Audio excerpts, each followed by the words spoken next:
The phosphorescence in the water glowed green-white as the USS Steadfast cut through the dark Pacific swells, her bow throwing spray that caught the starlight like scattered diamonds.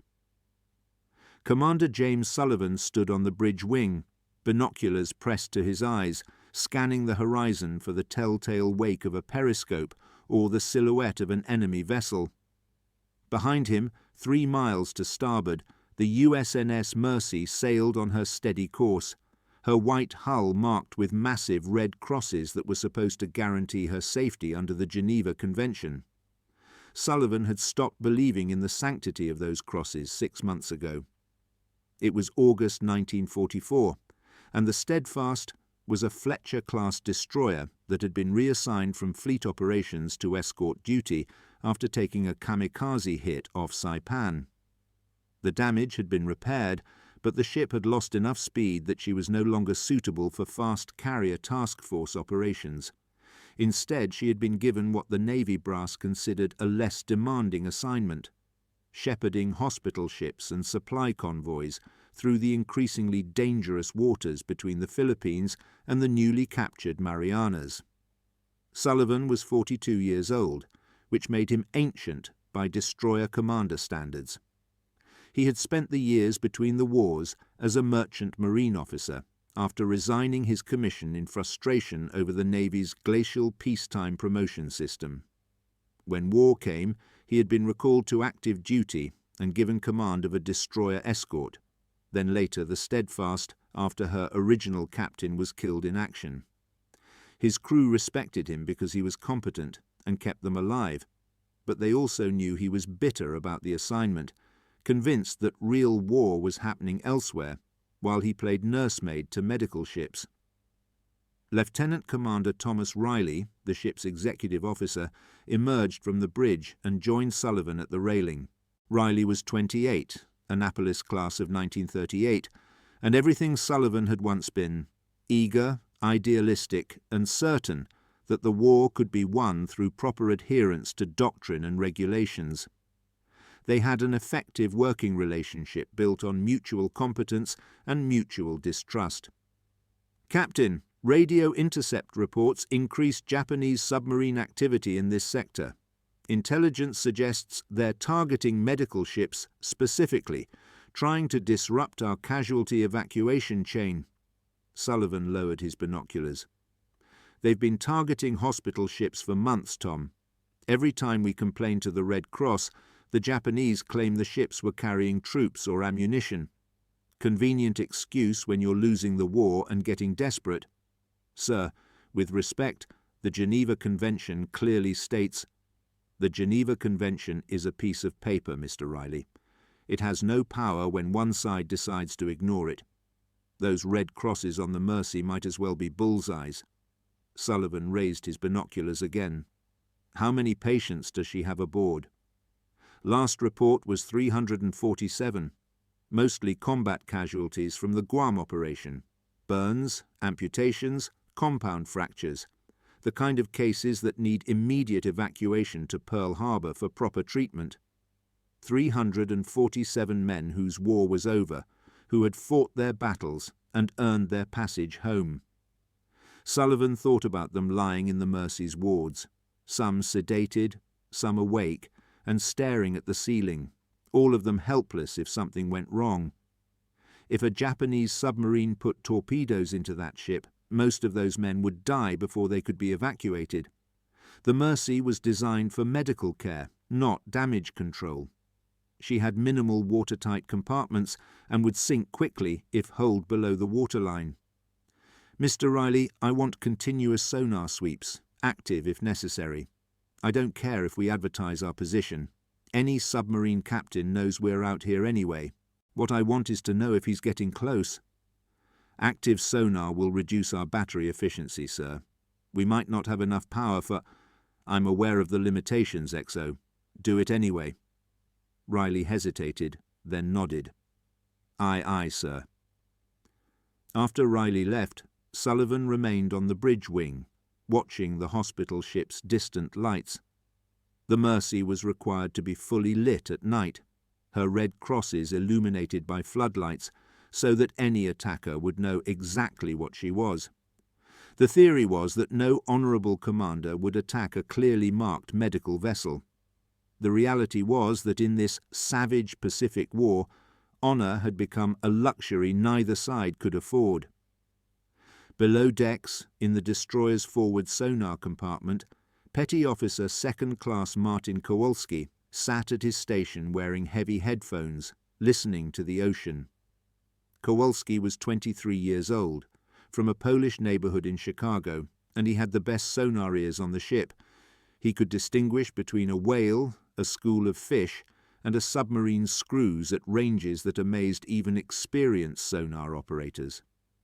He had been offered promotion to chief and transfer to a training command, but he had turned it down. The Steadfast was his ship, and these were his shipmates. He wasn't going anywhere until the war ended. His station partner, Seaman First Class Robert Chen, the same Chen from the earlier story, though this was a different character with the same name, watched the sonar scope while Kowalski listened. Chen was a quiet kid who had joined the Navy after his brother was killed at Normandy. He was competent but nervous, prone to jumping at shadows on the sonar display. "Anything, Kowalski?" "Fish. Lots of fish. And something metallic about 3,000 yards northeast, but it's probably a sunken wreck. We've been tracking it for the last hour and it hasn't moved." "You sure?" "Kid, I've been doing this job since Pearl Harbor. I know the difference between a wreck and a submarine. Now shut up and let me listen." But even as Kowalski said it, something changed in the sound signature he was hearing. The metallic contact that had been stationary was now moving, slowly, almost imperceptibly, but definitely moving. He adjusted his headset and focused completely on that contact. "Bridge, sonar. I've got a possible submarine contact, bearing 045, range 3,000 yards, speed approximately 4 knots.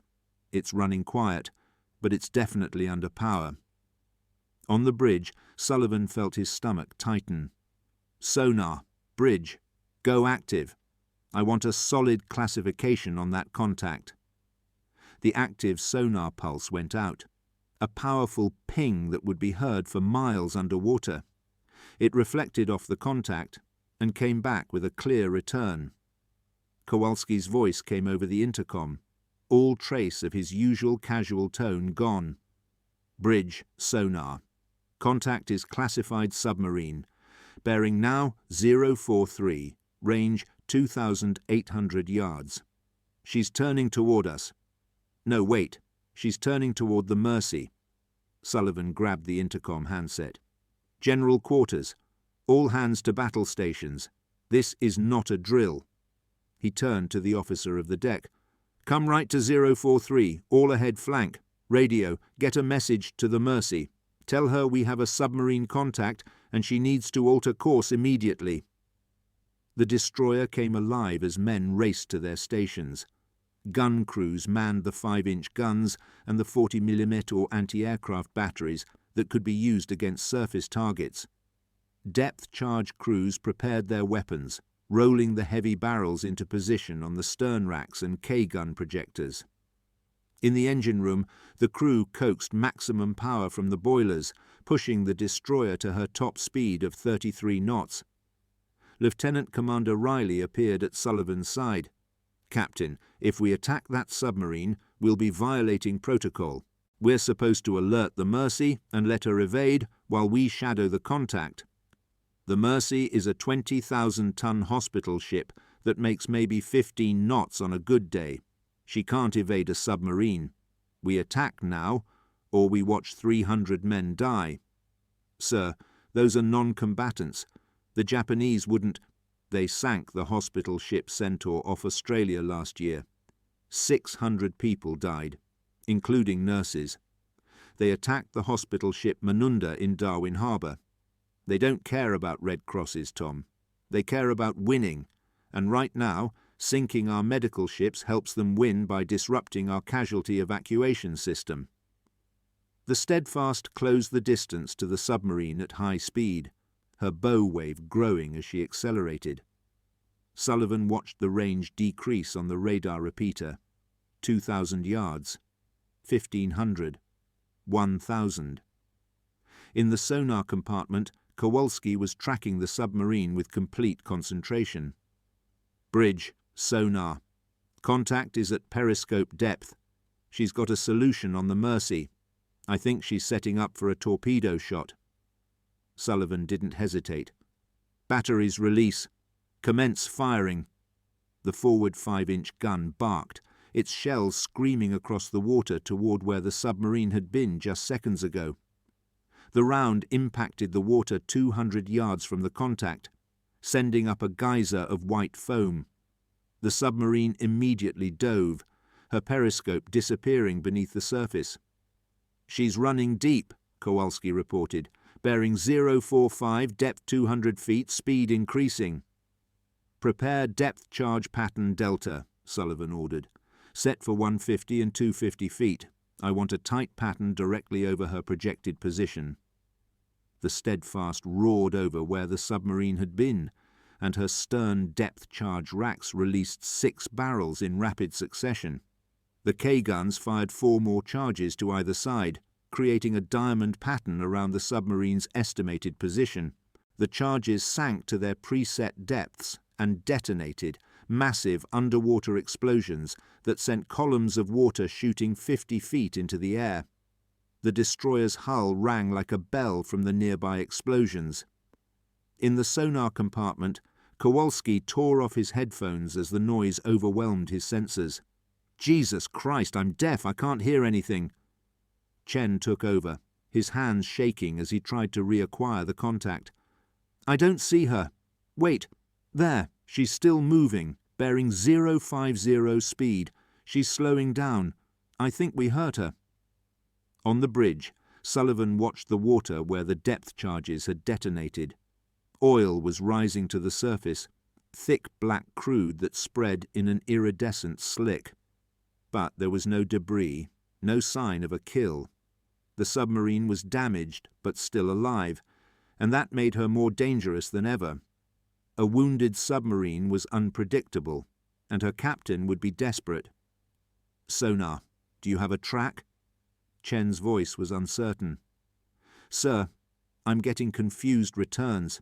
Either she's leaking air and oil or... Wait, I'm getting 2 contacts now. 2 separate signatures." Sullivan felt ice in his veins. "There are 2 submarines?" "Confirmed, sir. The original contact plus a second one, bearing 170, range 4,000 yards. The second one was sitting quiet below a thermal layer. We didn't see her until now. 2 submarines. A coordinated attack. The Japanese had learned from earlier failures and were now hunting hospital ships in pairs, one to draw off the escort while the other made the kill. And Sullivan had done exactly what they wanted, chasing the first submarine and leaving the Mercy exposed. "Come about. All ahead flank. Get us between that second submarine and the Mercy.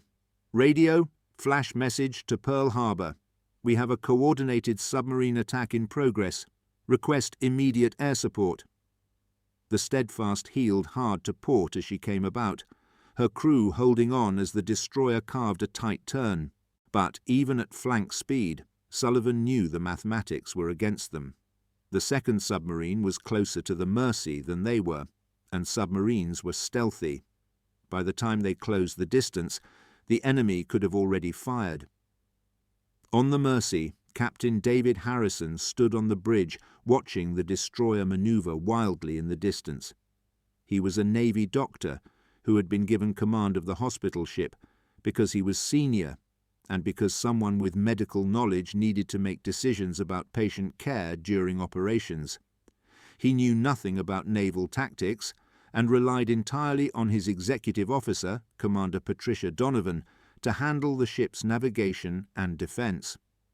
Donovan was one of the first female line officers in the Navy, a former merchant marine captain who had been commissioned specifically to help crew the expanding hospital ship fleet. She was 45, tough as steel, and utterly unflappable. She studied the destroyer's movements and made immediate connections. "Captain, the Steadfast is running an anti-submarine patrol pattern. We need to alter course immediately and increase speed." Harrison looked at her in alarm. "Commander, we have critically wounded patients aboard. Sudden course changes could kill them. We've got men in surgery right now. We can't just—" "If a torpedo hits us, those men in surgery die anyway, along with everyone else. We need to maneuver, now." Harrison hesitated only a moment, then nodded. "Make it happen." Donovan barked orders to the helmsman. "Left full rudder. Increase speed to maximum." She turned to the navigation officer. "Plot a zigzag course. I want us changing heading every 3 minutes. Make us as difficult a target as possible." The Mercy heeled slightly as she turned, her massive bulk resisting the maneuver. In the surgical ward below, Dr. Lieutenant Sarah Chen braced herself against the operating table, as the deck tilted beneath her feet. She had a young Marine on the table, a boy from Kansas with half his intestines exposed from a mortar fragment. The anesthesiologist, a Navy corpsman named Williams, struggled to keep the patient stable, as instruments rattled and surgical trays slid across the deck. "What the hell is happening?" Chen demanded, her hands still inside the patient's abdominal cavity, holding pressure on a bleeding artery. "Ship's maneuvering, ma'am," Williams said, his voice tight with fear. "Must be something out there." Chen couldn't remove her hands. The patient would bleed out in seconds if she let go. "Get me more suction. And somebody better tell that bridge we have 15 men in surgery right now." In the ward next door, Navy nurse Lieutenant Mary O'Connor was checking on her patients when the ship lurched. One man, a sailor with both legs amputated below the knee, began screaming.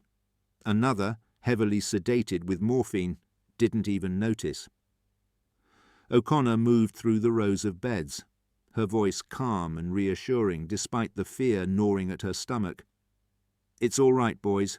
Just routine maneuvers. Nothing to worry about." But she was worried. She had been on the hospital ship Comfort when it was attacked by a kamikaze off Okinawa. She had seen what happened when a 20,000-ton ship filled with wounded men took a hit. The screaming, the fire, the helplessness of trying to evacuate men who couldn't walk, couldn't even stand. She pushed the memory away and kept moving through the ward, touching shoulders, adjusting blankets, being the calm presence her patients needed. On the Steadfast, Commander Sullivan watched the range close between his ship and the second submarine. 3,000 yards, 2,500. They were racing against mathematics and physics, trying to intercept an enemy they couldn't see, but knew was there. "Sonar, what's the contact doing?" Kowalski had recovered his hearing and was back on the headphones. "Sir, she's at periscope depth, speed about 6 knots. Bearing, she's turning. I think she's getting a firing solution on the Mercy." Sullivan grabbed the radio handset. Mercy, this is Steadfast. Execute emergency turn to starboard. Recommend course 180. Submarine preparing to fire." On the Mercy's bridge, Donovan didn't wait for Harrison's permission. "Right full rudder. Come to 180. The hospital ship began another turn, her bow swinging ponderously. In the engine room, Chief Engineer Marcus Webb pushed his crew to maintain maximum power despite the constant course changes. Webb was 52, a career Navy man who had started as a fireman 3rd class in 1910 and worked his way up through sheer competence. He knew every inch of the Mercy's machinery, every sound that was normal and every sound that meant trouble. "Chief, we're redlining on number 2 boiler," one of his men called out. "I can see that, Collins. Keep pushing her. Those wounded men topside need speed more than they need mechanical perfection." The submarine fired. 4 torpedoes left their tubes in rapid succession, spreading out in a fan pattern designed to compensate for the target's evasive maneuvers. The Japanese captain, Commander Takeo Yamamoto, watched through his periscope as the torpedoes raced toward the hospital ship. He felt no particular pleasure in the attack. Hospital ships were protected under international law, and attacking one violated everything he had been taught at the Naval Academy. But orders were orders, and the High Command had decided that American medical capabilities were a legitimate military target. By disrupting casualty evacuation, they could demoralize American troops and potentially affect combat effectiveness. On the Steadfast, Kowalski heard the torpedo launches. "Torpedoes in the water! 4 fish, bearing 175, range 2,500 yards, running hot and straight toward the Mercy." Sullivan felt time compress into crystalline clarity. The torpedoes were already in the water, running at 45 knots. The Mercy was trying to turn but was too slow. The mathematics were simple and brutal. The torpedoes would reach the hospital ship before she could evade, unless someone did something dramatic and probably suicidal. "All ahead flank. Helm, put us between those torpedoes and the Mercy. I want us crossing the torpedo tracks." Lieutenant Commander Riley stared at him in shock. "Captain, that's insane. We'll be putting ourselves in the path of—" "I'm aware of what we're doing, XO. Execute the order." The Steadfast leaped forward, her engines screaming as she raced to intercept the torpedo spread. She was trying to do what destroyers had done since the beginning of naval warfare, shield a more valuable vessel with her own hull. But this time the threat wasn't cannon fire or aircraft. It was torpedoes specifically designed to sink ships, and the destroyer's thin hull would offer little protection. In the forward gun mount, Gun Captain Petty Officer James Martinez heard what they were doing over the intercom and couldn't quite believe it. He was a veteran of the Solomons campaign, had been on destroyers since 1942, and he had never heard of a captain deliberately putting his ship in the path of torpedoes. "Did the old man just say we're playing target?" his loader asked. "That's what he said, kid. Guess we're finding out today if we're crazy or brave. Might be both." The Steadfast crossed in front of the Mercy at maximum speed, positioning herself between the hospital ship and the oncoming torpedoes. On the bridge, Sullivan watched the torpedo tracks on the radar display, trying to calculate angles and speeds. The 4 torpedoes were spread out over a 200-yard front. His ship was 300 feet long. He couldn't block all of them, but he might be able to intercept 1 or 2. "Kowalski, give me continuous range and bearing on those torpedoes." "Aye, sir. First torpedo bearing 178, range 800 yards. Second torpedo bearing 176, range 800 yards. Third and fourth torpedoes outside our intercept angle, sir. They're going to pass us." Sullivan did the math in his head. 2 torpedoes would hit his ship. 2 would pass by and continue toward the Mercy, unless the Mercy's turn was sharp enough to evade them. It was going to be close. "All hands, brace for impact. This is not a drill. We are about to be hit by torpedoes." The announcement went through the ship like an electric shock. Men grabbed hold of anything solid. In the engine room, Chief Webb ordered all non-essential personnel to evacuate, but he and his core team stayed at their stations. Someone had to keep the engines running, no matter what. Ensign Thomas Hawthorne, the ship's most junior officer, was in Damage Control Central when the announcement came. He was 22 years old, fresh from the Naval Academy, and this was his first real combat situation. His training took over even as his hands shook with fear.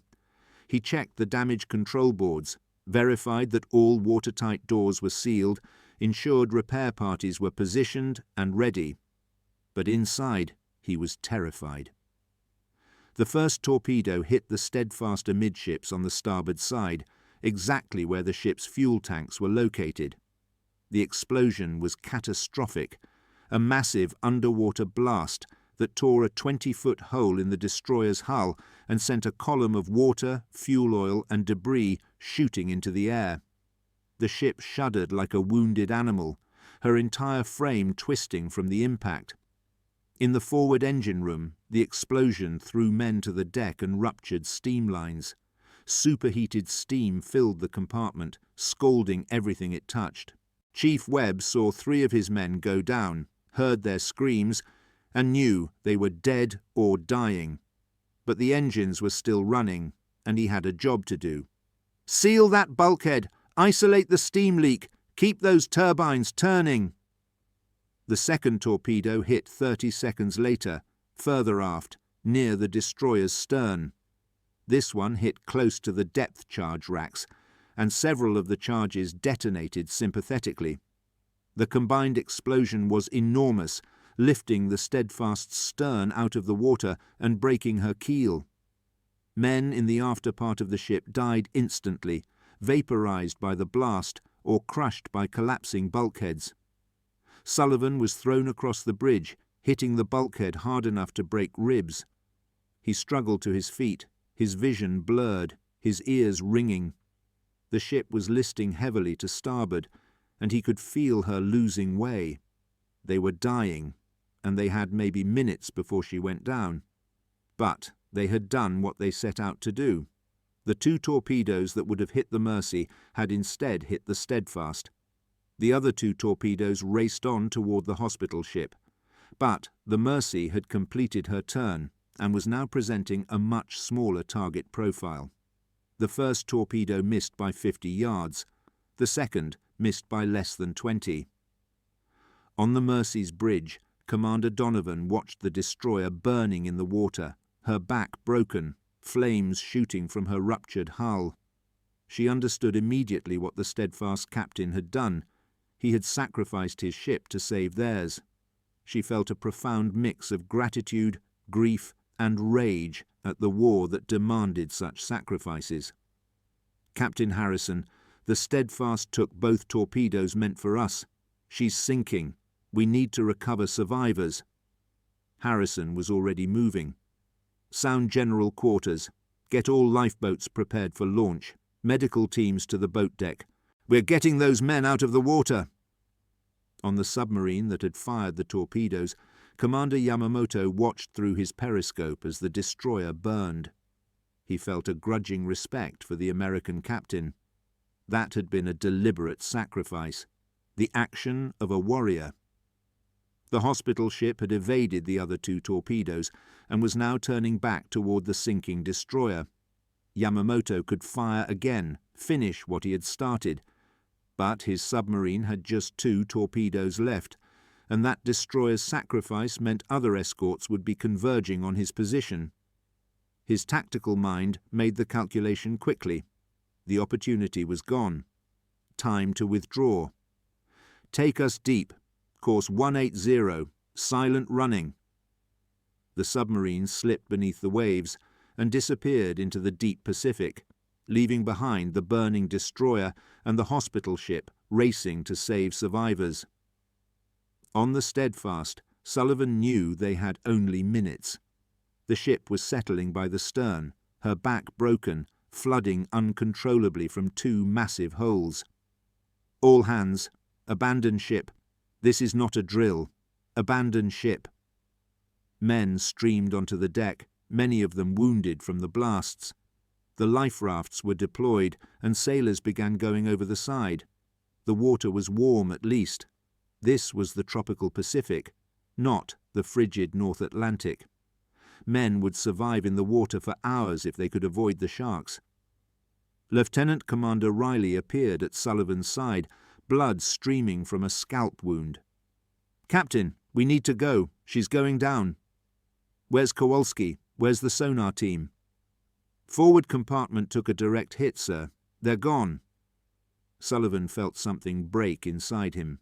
Kowalski, with his Chicago accent and perfect pitch hearing. Chen, the nervous kid who was just learning the job. Gone, vaporized, or drowned in seconds.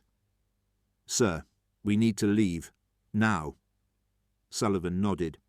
They made their way to the rail and went over the side as the Steadfast's bow rose higher into the air. Men were swimming toward life rafts or clinging to debris. The destroyer's stern was already underwater, and she was sliding backwards into the deep. Chief Webb emerged from the engine room hatch, his uniform soaked with sweat and blood. He was carrying one of his men, a kid named Peterson, who had been scalded by steam. Webb got him to the rail and handed him to other sailors, then turned back toward the hatch. "Chief, where are you going?" someone shouted. "Got 2 more men down there. Chief, there's no time." But Webb was already descending back into the dying ship.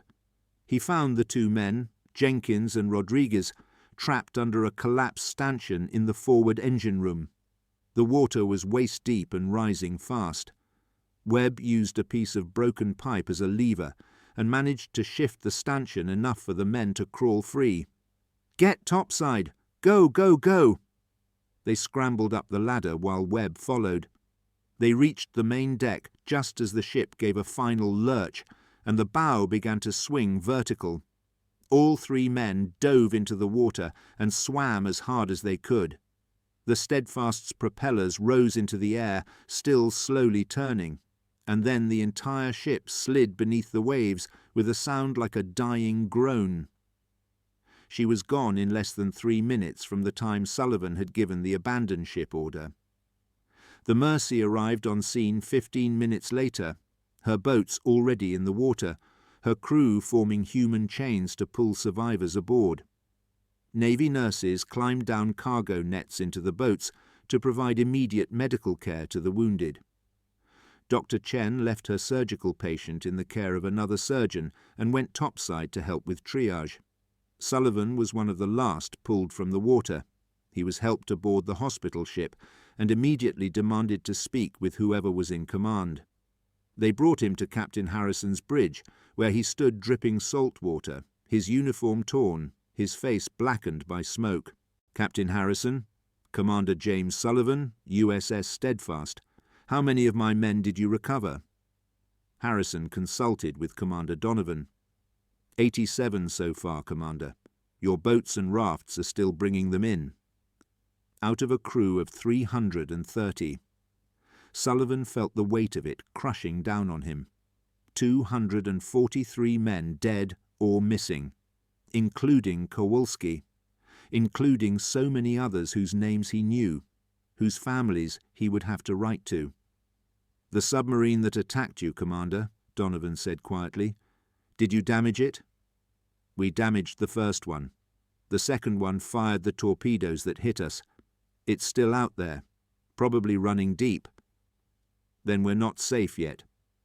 Sullivan looked at her with respect. Most people would have assumed the threat was over, but she was right. There were 2 submarines, possibly more, and the sun wouldn't rise for another 6 hours. The Mercy was still vulnerable, still a target, and the Steadfast was no longer there to protect her. "You need to radio for help," Sullivan said. "Get air cover, get more escorts, get anything they can send. Those submarines are hunting hospital ships specifically, and they'll be back." Harrison immediately got on the radio, while Donovan ordered the Mercy to continue evasive maneuvers. The ship's massive size made her ponderous, but she could still zigzag enough to complicate a submarine's firing solution. The response from Pearl Harbor was not encouraging. The nearest destroyer escort was 4 hours away, and air cover couldn't reach them until after sunrise, which was still 5 hours off. Sullivan stood on the Mercy's bridge, dripping wet, watching his surviving crew being brought aboard. Each face he recognized was a small victory. Each face he didn't see was another death to carry. Lieutenant Commander Riley appeared, wrapped in a blanket, his head bandaged. He approached Sullivan with something between relief and accusation in his eyes. "Sir, we need to talk about what you did back there." "Not now, Tom." "Yes, now. You deliberately put our ship in the path of those torpedoes. You killed 243 men." Sullivan turned on him, his exhaustion giving way to anger. "I saved 347 men lying in beds below our feet. I saved the medical staff. I saved this ship. That was the job, Mr. Riley. That's what destroyers do. They protect more valuable vessels. At what cost? How many widows did you just create?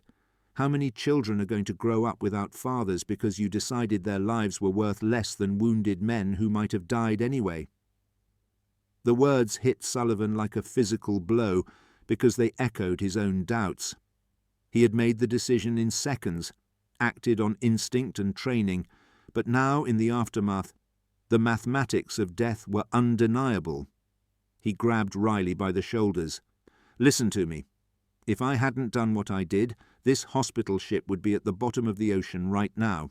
All those patients, all the medical staff, the crew, everyone would be dead. Instead, we lost our ship, but saved theirs. That's the calculation. That's command. And if you can't accept that, then you should have never put on the uniform." Riley pulled away, his face twisted with emotion. "I hope you can live with it, sir, because I'm not sure I can." He walked away, leaving Sullivan alone with his thoughts. Commander Donovan had watched the exchange and approached carefully. "He'll come around, Commander. He's young. He still thinks there are clean choices in war." "Were there ever?" "I doubt it." She looked out at the dark ocean. "We've got another problem. Those submarines are still out there, and we're a slow, lit-up target. Your sacrifice bought us time, but unless we can defend ourselves or get help, they'll come back," Sullivan thought rapidly, his tactical mind engaging despite his exhaustion. "The Mercy has guns, doesn't she? I saw mounts on the deck." "We have 4 3-inch guns. Defensive armament only. We're not supposed to be a warship. Right now, you're whatever you need to be to survive. Can you fight the ship if you have to?" Donovan's eyes hardened. "If it means protecting my patients and crew, I'll fight this ship with deck guns and fire axes if necessary." "Then let's prepare. Get your gun crews to stations, post extra lookouts, and find me your best navigator. We're going to make this ship as difficult a target as possible until dawn." Below decks, Dr. Chen had finished her surgery and was now treating Steadfast survivors. Many had burns, broken bones, lacerations. One young sailor, Seaman Collins from the engine room, had been so badly scalded that his skin was coming off in sheets. Chen worked on him with careful precision, knowing he would die without immediate treatment, but also knowing her supplies were limited. "Doc," Collins whispered through burned lips, "are we going to make it?" "You're going to make it, sailor. I'm not losing you." "No, I mean all of us. The ship. Are we safe?" Chen paused in her work. Lying to patients was unprofessional, but sometimes compassion demanded it. "We're safe. Now stop talking and let me work." But she wasn't sure they were safe at all. She had heard the rumours spreading through the medical staff. Submarines still in the area, no escort, hours until dawn. Every time the ship changed course, her patients moaned in pain, surgical wounds reopening, broken bones grinding. But Commander Donovan kept manoeuvring, kept the ship moving unpredictably, because the alternative was to present an easy target. Chief Webb had been pulled from the water with severe burns on his arms and back. He refused treatment beyond basic bandaging, insisting other men needed the medical attention more. He found Sullivan on the bridge and reported for duty, despite not being part of the Mercy's crew. "Sir, I'm Chief Engineer Marcus Webb, formerly of the Steadfast. Permission to assist with this vessel's engineering needs." Sullivan looked at the old chief with respect. "Chief, you should be in a hospital bed." "With respect, sir, I've been running engines since before you were born. This ship has 2 massive boilers and steam turbines, and I'm guessing her regular crew could use someone with combat experience. Let me help." Sullivan looked to Captain Harrison, who nodded. "Chief, our engine room is 3 decks down. Chief Engineer Marcus can use all the help he can get." Webb saluted and headed below. In the Mercy's engine room, he found a crew that was competent, but nervous. They had been running these engines for months, but they had never been in combat, never had to push the systems beyond their designed parameters. Webb introduced himself and immediately began assessing their capabilities. "All right, listen up. Those submarines are still out there, which means we need to be ready for emergency maneuvers. I need you to have steam pressure at maximum safe levels on both boilers. I need your fastest men on the throttle controls. And I need everyone ready to seal bulkheads and activate damage control procedures if we take a hit." The Mercy's chief engineer, a lieutenant named Marcus, who shared Webb's first name, was initially defensive about an outsider telling his crew what to do, but he saw the competence in Webb's eyes and stepped back. "You heard the chief. Let's make it happen." On deck, Steadfast survivors who were able-bodied were being integrated into the Mercy's crew. Gun Captain Martinez found himself assigned to one of the 3-inch guns, teaching the hospital ship's gunners how to track and engage a surface target. Most of them had never fired their weapons except in training exercises. "All right, the key thing about fighting submarines is that they're vulnerable on the surface. If that sub has to come up to finish us off, we light her up with everything we have. These 3-inch guns won't sink a submarine, but they'll make the captain think twice about staying on the surface." One of the Mercy's gunners, a hospital corpsman who had been assigned to the gun crew, asked nervously, "What if they don't surface? What if they just shoot us from underwater?" "Then we pray the torpedoes miss. Now stop asking questions and start practicing your loading drill. When the time comes, I need you moving like machines, not thinking like scared kids." The hours crawled by. Midnight passed. 1 a.m. 2 a.m. The Mercy continued her zigzag pattern, her lookout scanning the dark water for periscope wakes or the phosphorescent glow of a torpedo track. Sullivan remained on the bridge despite multiple suggestions that he get medical attention. He couldn't rest, couldn't let down his guard. Somewhere out there in the darkness, 2 Japanese submarine commanders were plotting, planning, waiting for another opportunity. At 02:45 hours, it came. "Periscope, port side, 300 yards." The call came from a lookout who had been a steadfast sailor, his eyes trained by months of convoy duty. Sullivan saw it too, a thin dark line cutting through the water, coming straight at them. "Come hard to starboard, all ahead flank, gun crews, target that periscope." The Mercy heeled into the turn, her massive bulk resisting the maneuver, but eventually responding. The 3-inch guns opened fire, their shells splashing into the water near the periscope. The submarine dove immediately, but not before Sullivan got a good look at it. This was the damaged boat, the one they had depth-charged earlier. She was back, and she was angry. "Sonar, do we have any—" Sullivan started, then realized the Mercy had no sonar. Hospital ships weren't equipped for anti-submarine warfare. They were blind, deaf, and nearly helpless. "Commander Donovan, that submarine is going to circle around and try for a stern shot.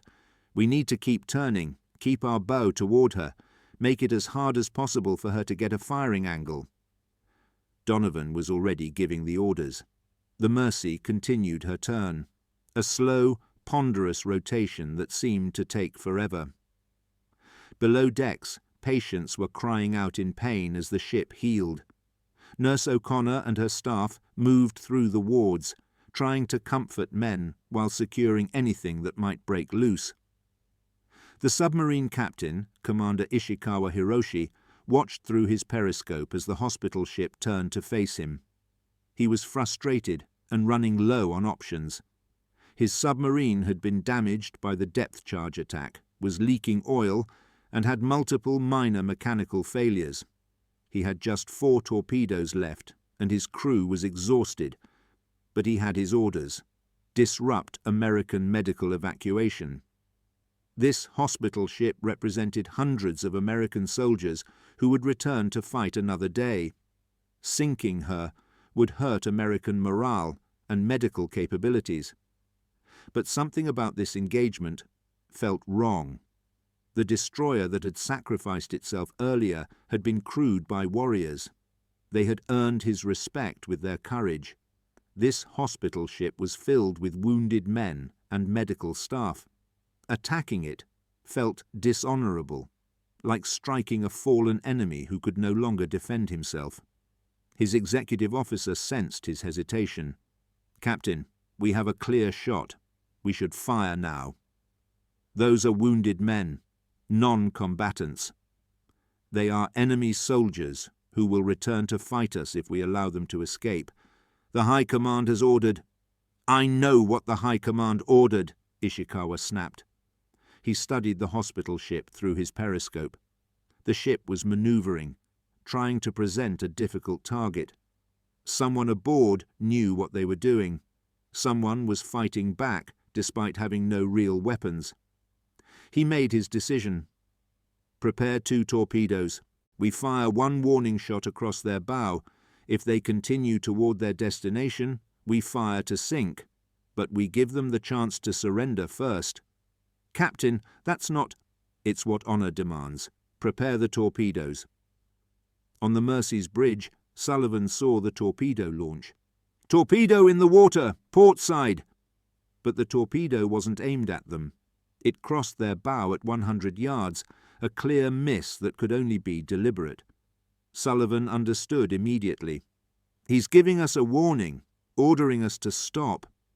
"If we stop, we're dead," Donovan said flatly. "Either he sinks us, or we sit here until his partner arrives. If we don't stop, he definitely sinks us. He's got us dead to rights." Sullivan thought rapidly. The submarine had shown mercy, had given them a chance, but accepting that chance meant condemning 300 wounded men to a POW camp at best, execution at worst.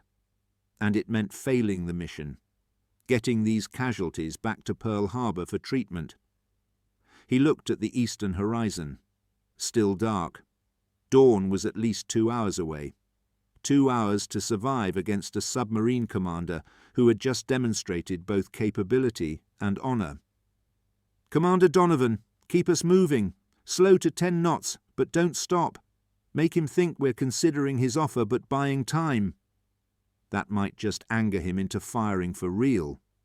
Maybe. But it might also buy us enough time for help to arrive. The radio said a destroyer escort was 4 hours out. That was sent at midnight. We're 2.5 hours into that window. Donovan nodded and gave the orders. The Mercy slowed, but continued moving. Her bow now pointed directly at where they estimated the submarine to be. On the deck guns, Martinez and his crews stood ready, knowing their light weapons were useless against a submerged submarine, but needing to do something. In the hospital ship's radio room, Radioman Second Class Phillips had been sending continuous updates to Pearl Harbor. He was exhausted, had been at his post for 14 hours straight, but he kept transmitting. Position reports, situation updates, pleas for help. Anything to let command know they were still fighting. His radio crackled to life with a new voice. "Mercy, Mercy, this is USS Halloran. We are 40 miles from your position and making flank speed. Estimate arrival your position in 90 minutes. Can you hold out? Over." Phillips nearly sobbed with relief. "Halloran, this is Mercy. We have hostile submarine in contact. We are evading and delaying. Please hurry. Over." "Mercy, understood. We are coming. Halloran out." 90 minutes. They had to survive 90 more minutes. Phillips ran to the bridge with the news. Sullivan received it with grim satisfaction. "All right, we have a timeline. Now we just need to stay alive long enough to meet it." But Commander Ishikawa had run out of patience. His crew reported more mechanical problems. The depth charge damage was worse than initially assessed. He needed to complete his mission and withdraw before his submarine became unable to dive. He gave the order. "Fire tubes 1 and 2. Target the hospital ship's engine room. Finish this." 2 torpedoes left their tubes and raced toward the Mercy. The lookout saw them first. 2 white trails in the dark water, phosphorescence marking the torpedo tracks as they raced toward the Mercy's starboard side. "Torpedoes! Starboard side! 200 yards!" Sullivan's mind calculated instantly. The torpedoes were aimed at the engine room, perfectly placed to cripple the ship and send her to the bottom. The Mercy was already turning, but her massive bulk couldn't respond fast enough. They had seconds, not minutes. "Hard to port! All ahead flank!" Donovan shouted, but they both knew it was too late. In the engine room, Chief Webb heard the warning over the intercom and understood immediately what it meant. He had survived 1 sinking tonight. He wasn't likely to survive 2.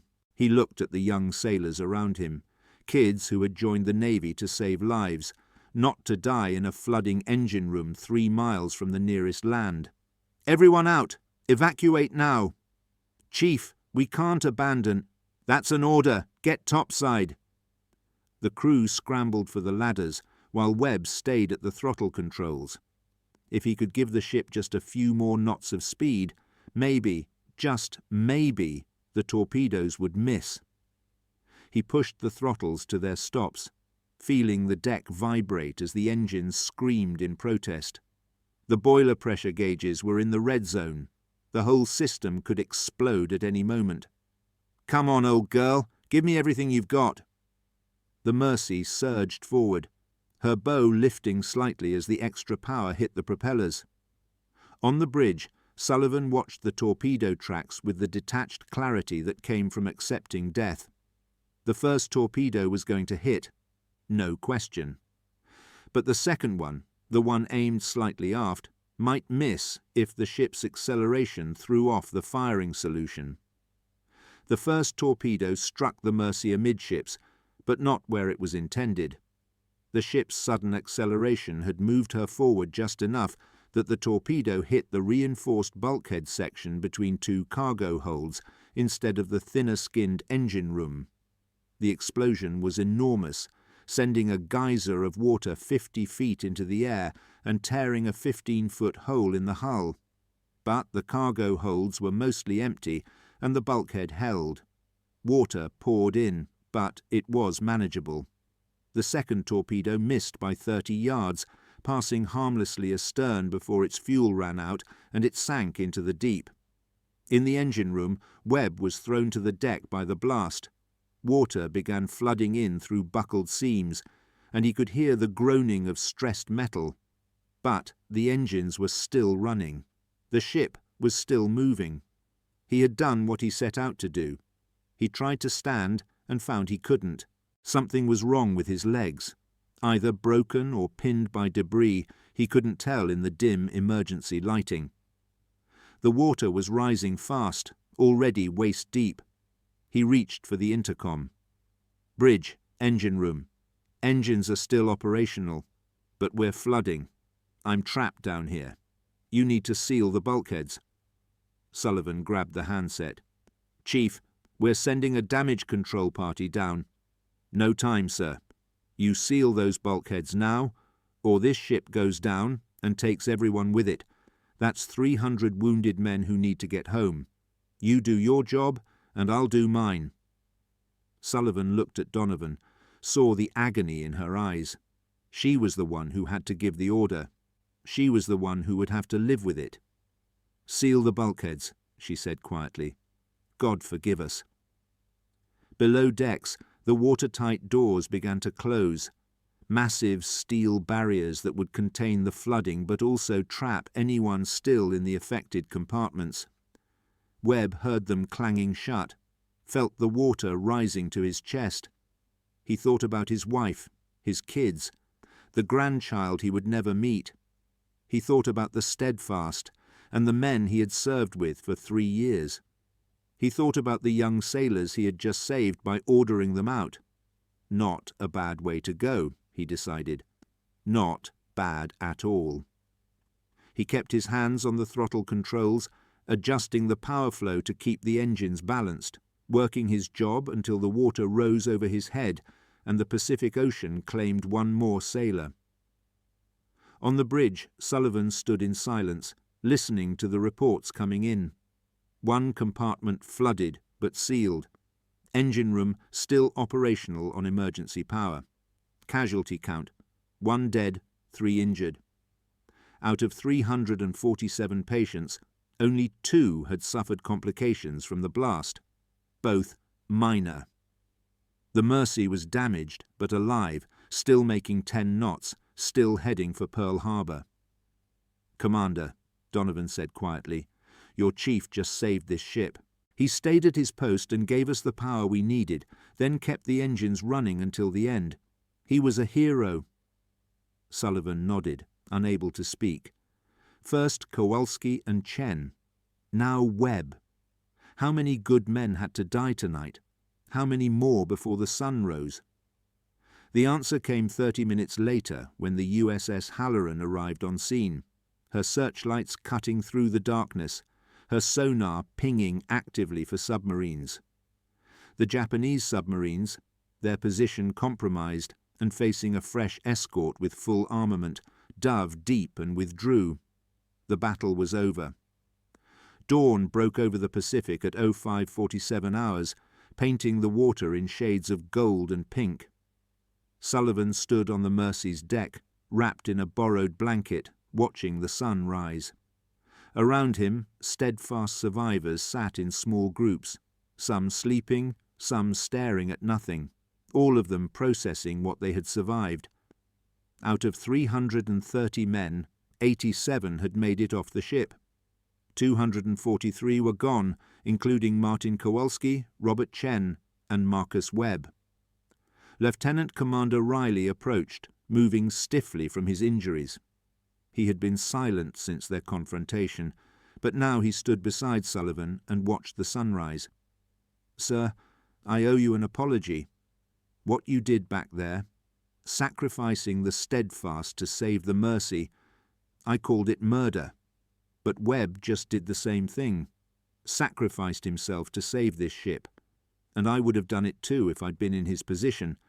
I understand now. Sometimes command means making choices where all the options are terrible, and you just have to pick the one that saves the most lives." Sullivan looked at his executive officer. "Tom, don't apologize for questioning me. Don't apologize for having a conscience. The day I stop feeling guilty about the men who die under my command is the day I should give up this uniform. Webb didn't sacrifice himself because he thought dying was noble. He did it because the alternative was 300 wounded men drowning in the dark. That's the calculation. That's always the calculation. Does it get easier, making those calls? God, I hope not." They stood in silence, watching the Halloran circle the Mercy like a protective sheepdog.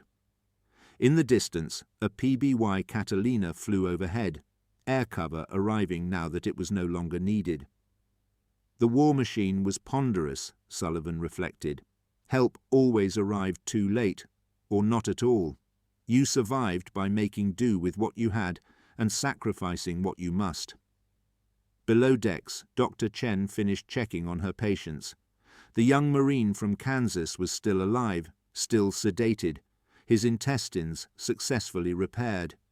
He would live to go home, to see his family, to have a life after this war. It was because of Webb's sacrifice, because of the Steadfast's sacrifice, because of all the men who had stood between death and the helpless. "Dr. Chen!"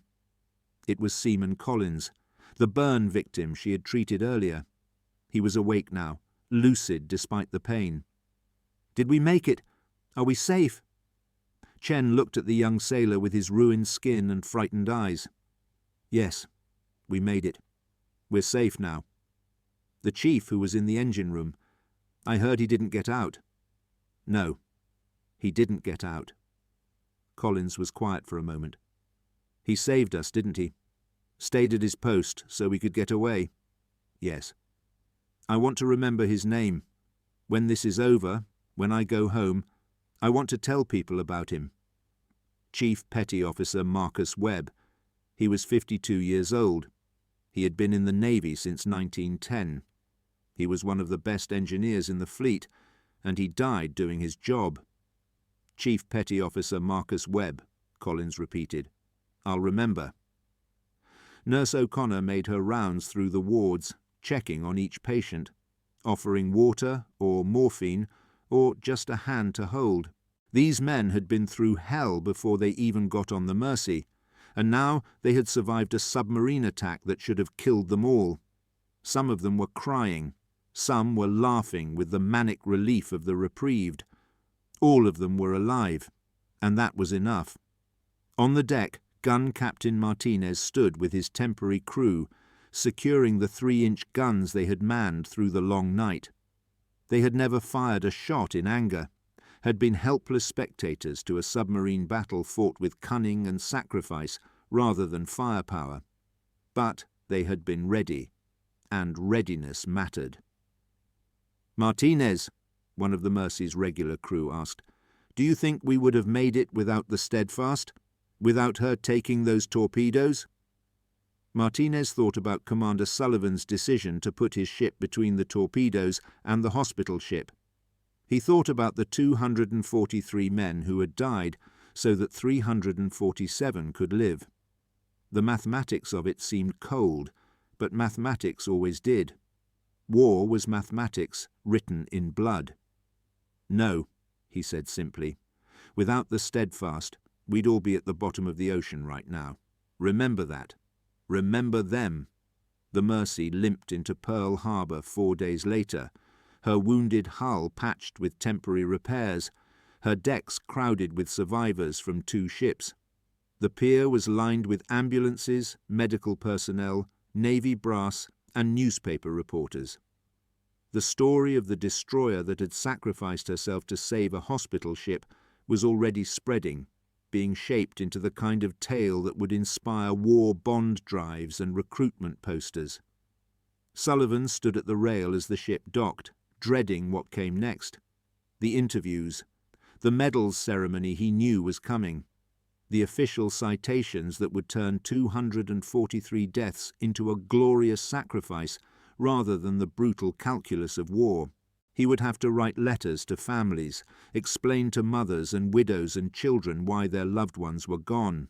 He would have to live with the weight of command for the rest of his life. But he would live. His crew had died, but he had survived.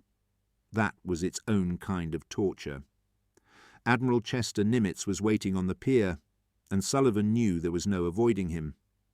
After the Mercy was secured and the wounded were being offloaded, Sullivan walked down the gangway on unsteady legs. He saluted the Admiral.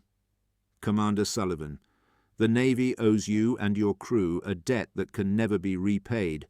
Your actions saved 347 lives and preserved one of our critical medical assets. You demonstrated the highest traditions of naval service." Sullivan struggled to find words. "Sir, my crew, we lost 243 men, including some of the finest sailors I've ever served with. I'm not sure anything we did justifies that cost." Nimitz's expression softened. He had been making these same calculations for 3 years, sending men into battles knowing many would not return. "Commander, in war, we don't get to choose between good outcomes and bad ones. We choose between bad outcomes and worse ones. You chose to sacrifice your ship rather than allow a hospital ship full of wounded men to be sunk. That was the right choice, even though it cost dearly. Your men didn't die for nothing. They died as warriors, protecting those who could not protect themselves. Will that be enough comfort to their families, sir? Probably not, but it's all we have to offer." Sullivan spent the next 2 weeks in Pearl Harbor, attending memorial services, writing letters, giving statements to Navy investigators who needed to document what had happened for official records. Lieutenant Commander Riley was promoted to commander and given command of a new destroyer. Gun Captain Martinez requested and received a transfer to another Fletcher-class destroyer, unable to serve on anything that wasn't a frontline warship. The surviving crew members were scattered to new assignments, carrying with them the memories of that August night when they had stood between death and the helpless. Sullivan was offered another command, but he turned it down. Something had broken inside him that night, some essential piece of confidence or certainty that couldn't be repaired. He accepted a staff position at Pearl Harbor, helping to coordinate convoy routes and escort assignments. It was important work, but it wasn't command, and that was what he needed, to step back from the weight of other men's lives. He met with Commander Donovan one last time before she took the Mercy back to the States for complete repairs. They stood on the dock, watching cargo ships being loaded, both of them scarred by what they had survived. "Commander Sullivan, I want you to know that everyone on my ship understands what you and your crew did for us. We're alive because of the Steadfast. I'll make sure that's never forgotten." "Just take care of those wounded men, Commander. Make sure they get home. That's what Webb died for. That's what all of them died for." "I will, I promise." 6 months later, Sullivan received a letter from a woman in Chicago, Mrs. Helen Kowalski, mother of Petty Officer 2nd Class Martin Kowalski. She wrote, "Dear Commander Sullivan, I received your letter about my son Martin and wanted to thank you for taking the time to write. You said he died at his post, doing his duty, helping to save hundreds of lives. That gives me some comfort, though nothing will ever fill the hole he left in our family. I wanted you to know that Martin wrote to me about you. He said you were a good captain, that you kept the crew safe when you could, and that you never asked them to do anything you wouldn't do yourself. He trusted you. That's why I'm writing, to tell you that whatever decisions you made that night, Martin would have understood. He knew what he signed up for. He was proud to serve. Please don't carry guilt over his death. Carry the memory of his life instead. Sincerely, Helen Kowalski." Sullivan kept that letter for the rest of his life, reading it whenever the weight became too much. It didn't absolve him. Nothing could do that. But it reminded him that his crew had been volunteers, warriors who understood the risks and accepted them. They hadn't died because of his choices. They had died despite his best efforts to keep them alive. The war ended in August 1945, 1 year after the night the Steadfast shielded the Mercy until dawn. Sullivan returned to civilian life and tried to forget the Pacific, tried to forget the faces of the men he had lost. It never worked. They stayed with him through decades of peaceful life, reminders of the brutal calculations of war and the impossible choices of command. In 1964, 20 years after that August night, Sullivan received an invitation to a reunion of Mercy survivors. It was being held in San Francisco, and the organizers specifically asked if any Steadfast survivors could attend. Sullivan almost declined, but something made him go. He walked into the reunion hall and found himself facing a crowd of men, many in wheelchairs or using canes, all of them survivors of Guam or the submarine attack or both. They recognized him immediately, and the room fell silent. Then one man began to clap, then another, then all of them, a thunderous applause that echoed off the walls. A Marine veteran in a wheelchair rolled forward, the young man from Kansas that Dr. Chen had operated on. "Commander Sullivan, we wanted you here so we could say thank you. Every man in this room is alive because of what your ship did. We know what it cost. We know what you lost. But we wanted you to know that we lived. We went home. We had families, careers, lives, because of the Steadfast, because of you." Sullivan stood there, surrounded by the men his crew had died to save, and finally allowed himself to feel something other than guilt. The cost had been terrible. The sacrifice had been real. But these men, these 347 men who had been helpless in hospital beds, had lived. They had gone home to waiting families. They had built lives in the peace that their generation had purchased with blood. Maybe that was enough. Maybe it had to be enough. That night, Sullivan returned to his hotel and wrote one final letter, this one addressed to no one in particular. He wrote about the Steadfast, about Kowalski and Chen and Webb and all the others. He wrote about the choice he had made to put his ship between the torpedoes and the hospital ship. He wrote about the weight of command and the impossible mathematics of war. He ended the letter with these words: "I don't know if I made the right choice that night. I only know I made the only choice I could live with. My crew died as warriors, protecting those who could not protect themselves. That's what destroyers do. We stand between the helpless and the threat, and we absorb the damage so others can survive. It cost us everything.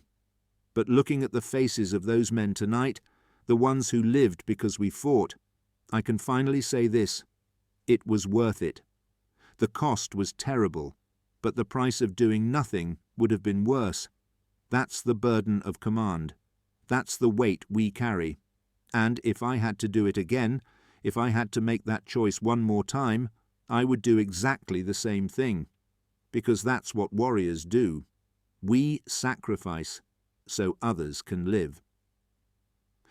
Commander James Sullivan died in 1973 at the age of 71. At his funeral there were representatives from the Steadfast Survivors Association, from the Mercy Reunion Committee, and from families of the men who had served aboard both ships. They remembered him not as a hero or a martyr, but as a commander who had made an impossible choice and lived with the consequences. On his headstone, at his request, were engraved the names of the 243 crew members of USS Steadfast who died on August 15, 1944. Below those names, one final inscription: "They stood between darkness and dawn, and they did not yield."